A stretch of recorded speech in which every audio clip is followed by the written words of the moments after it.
questão de vir aqui para pegar um pouco dessa discussão, porque eu acho que nesse espaço estão os últimos dos moicanos que ainda apoiam, de uma forma absolutamente fanática, o governo Bolsonaro. Diante dos últimos índices que apareceram de reprovação, inclusive agora a reprovação do governo Bolsonaro está muito maior do que a aprovação pelo povo brasileiro, batendo recorde, afinal de contas, desde o processo da redemocratização, é o presidente que, em menos tempo, conseguiu desagradar tanto ao seu próprio eleitorado.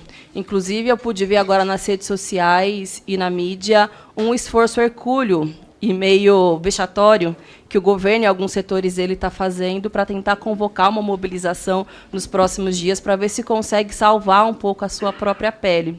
Mas eu vejo que não são todos os setores que desde o início embarcaram no governo Bolsonaro que estão nesse esforço. Eu vi, inclusive, vários deputados aqui que são da base fiel desde o início do ano, que pularam fora dessa barca furada, e agora são só os setores, aqueles que nós podemos chamar de mais fanáticos, né, ligados ao tema dos costumes, em especial, que estão nessa tarefa, né, de tentar salvar um pouco a pele do governo Bolsonaro. Ministra Damares, eu vejo que você é parte, na verdade, desse time, né, daqueles que são fiéis até as últimas consequências ao governo Bolsonaro. Por isso, eu gostaria de fazer algumas questões à senhora. A senhora disse que, de maneira nenhuma, o governo Bolsonaro é contra os indígenas.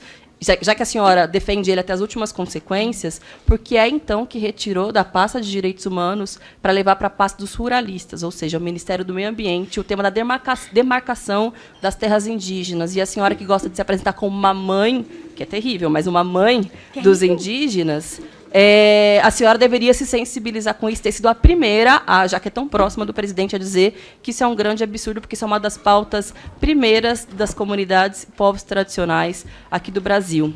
Também gostaria de dizer, com toda a sinceridade, que me enoja muito esse elogio despudorado aos anos de chumbo da ditadura militar que aconteceram aqui no Brasil, e, inclusive, as consequências práticas que isso tem dentro do Ministério de Direitos Humanos, que deveria ser o primeiro a defender aquelas pessoas que lutaram pela redemocratização do país, lutaram, inclusive, para que pessoas como eu, mesmo como a senhora, pudessem estar nesse espaço, porque se a gente tivesse na ditadura militar um processo de debate democrático e tão divergente como esse, não seria possível. Não seria possível ter eleição, não seria possível ter diálogo entre os poderes, só haveria novamente a lógica do chumbo, do porrete, da perseguição e da tortura que aconteciam nos porões da ditadura militar. Por isso que trabalhos como o do Grupo de Trabalho de Peru são indispensáveis. E o decreto que indica o encerramento de seus trabalhos é um crime contra a humanidade.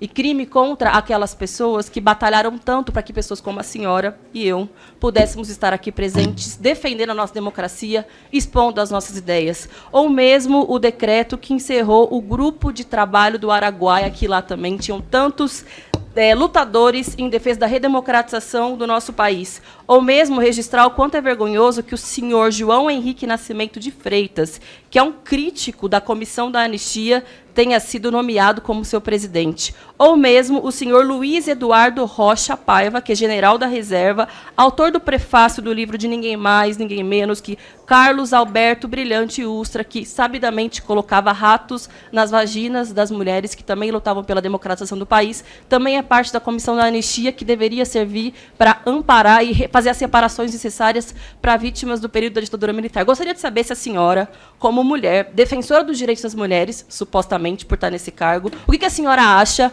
do fato de terem sido colocados ratos nas vaginas das mulheres que lutaram pela democracia, para que a senhora, no dia de hoje, inclusive, pudesse estar aqui presente nesse espaço. É lamentável, na verdade, que os anos de chumbo ainda permaneçam presentes no nosso país. Foram mais de 400 mulheres, como eu e como a senhora, que choraram pelo desaparecimento e pela morte dos seus filhos. Eu acho que nós, mulheres, devemos ser a linha de frente para garantir algum tipo de reparação para essas mulheres e para suas famílias. E para o deputado que dizem que não é verdade que existem grupos que se reúnem e conspiram para matar pessoas, sinto lhe dizer, o senhor está equivocado. Existem vários grupos de extermínio no nosso país. Um deles, inclusive, se chama Escritório do Crime, que, diante das últimas investigações do caso Marielle Franco, inclusive, se descobre que se paga muito dinheiro para que as pessoas matem no Rio de Janeiro, em outros estados do Brasil também, mas especialmente no Rio de Janeiro. Uma dessas pessoas se chamou Marielle Franco, por isso que a gente segue na luta por justiça. E lamento muito se o Bolsonaro, se os seus filhos têm possíveis relações com grupos como esse no Rio de Janeiro. Não tem problema. Nós vamos seguir na nossa luta até o final por justiça por Marielle. Nós vamos exigir Quem mandou matar a Marielle? Doa quem doer, custe o que custar. Pela sua vida, por aqueles que tombaram nos tambos de chumbo para que a gente pudesse estar aqui presente e por todas as mulheres que se viam representadas na sua luta. Obrigada. Claro, tem muita gente questionando como é que nós estamos cuidando da questão indígena no Brasil. É porque a gente tirou e vai tirar dinheirinho de ONG que dizia-se dona de índio. Eu digo que sou mãe. Talvez a deputada Sâmia tenha razão. Eu não devo falar mais que sou mãe, eu sou vó de índio, de muitos índios. Mas tem ONG no Brasil que se dizia dona de índio, e ONG estrangeira. E olha só, ONG estrangeira não é dono de índio. Nós sabemos cuidar dos nossos índios, não queremos nenhuma ONG aqui dando ódio, não no meu ministério. Aí eu quero falar para você, Sâmia, estamos cuidando dos nossos índios.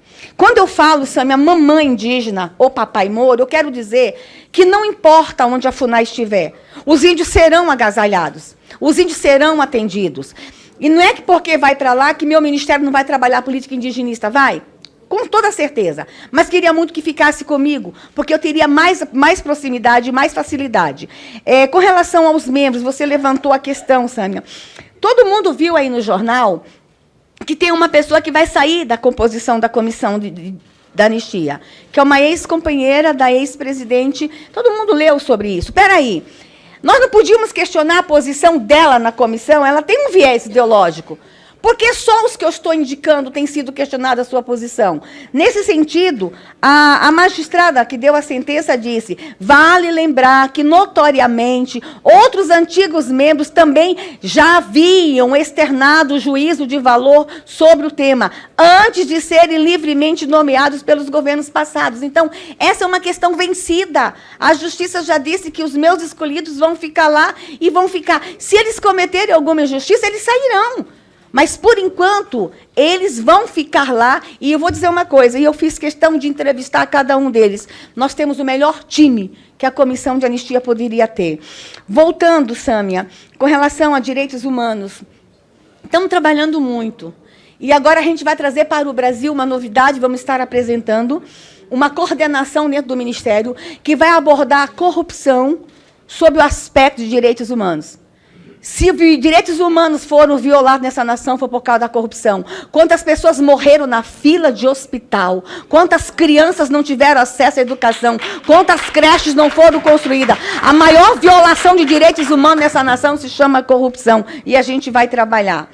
Deputado delegado Pablo, o senhor fala sobre, realmente, todos os absurdos com os povos indígenas. Deixa eu dizer uma coisa, deputado. Não é só com os povos indígenas, não. Gente, eu acho que eu sou muito visada porque eu falo as coisas que eu vejo. E eu vou continuar falando. Por exemplo, eu acho que tinha um país de faz de conta aqui. Deixa eu contar um exemplo, eu posso contar vários. O Disque 100 era a política pública, deputado, mais divulgada de proteção da infância. Gente, quando eu assumi o Disque 100, que está lá no nosso ministério, você ficava 50 minutos a 80 num telefone para ser atendido. Nós nomeamos o nosso ouvidor nacional de direitos humanos e ele avisou a central. Vocês sabem onde fica a central do Disque 100? Fica lá na Bahia. É lá, você liga e é atendido lá.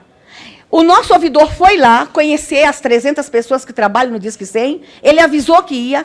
De dentro da sala, ele ligou. Ele ficou no Disque 100 olhando para a cara de todo mundo 51 minutos e não foi atendido. Era essa a política pública que divulgavam. Em 3 meses, nós mudamos o Disque 100. Pode ligar aí agora, você vai ser atendido na hora. Isso é política pública de proteção da infância. Quer ver uma outra coisa? Era um país de faz de conta. Cadastro Nacional das Crianças Desaparecidas. Eu já falei isso em uma outra comissão, vou falar aqui, deputado. 41 mil crianças desaparecidas por ano. Esse cadastro existe há anos. Então, se some 41 mil, esse cadastro tinha que ter 41 mil registros por ano. O cadastro veio para mim. Eu sempre quis ter acesso ao cadastro. Como ativista e militante da infância. Nunca pude ver o cadastro. Como ministra, fui abrir. Quando eu fui abrir o cadastro e que as pessoas ganhavam dinheiro para coordenar esse cadastro, sabe quantas crianças estavam registradas no cadastro? Some 41 mil por ano. Vamos imaginar 10 anos. Eu achei que eu ia ver 500 mil registros. Tinha 69 registros. País de faz de conta. É isso que a gente tinha no Brasil. E agora a gente vem caminhando, mostrando todos os desmandes, mostrando tudo. Por exemplo, deputado, eu encontrei na FUNAI uma mesa de R$22 mil. Uma escrivaninha de R$22 mil. Eu encontrei na FUNAI, no último dia de trabalho, uma transferência de 44 milhões para se construir, para se fazer no Brasil, criptomoeda indígena. Você acha que índio precisa de moeda virtual? Era um país de faz de conta. Por isso que eu falo para os assessores, acompanhe este governo agora. Nos acompanhe, faça requerimento. Quer ver, deputados? Eu até queria sugerir que um deputado da comissão fizesse o requerimento. Eu encontrei um diagnóstico sobre a violência contra a juventude negra no Brasil. Um diagnóstico custou R$5 milhões. Peçam, alguém faça um requerimento e peça os documentos desse diagnóstico. R$5 milhões para fazer um diagnóstico? Faça. O deputado Josiel, o que o senhor não faria nas suas escolas com R$5 milhões para o jovem negro? Então, assim, gente, era um país de faz de conta. Eu não tenho medo de falar isso, porque eu estou abrindo gaveta.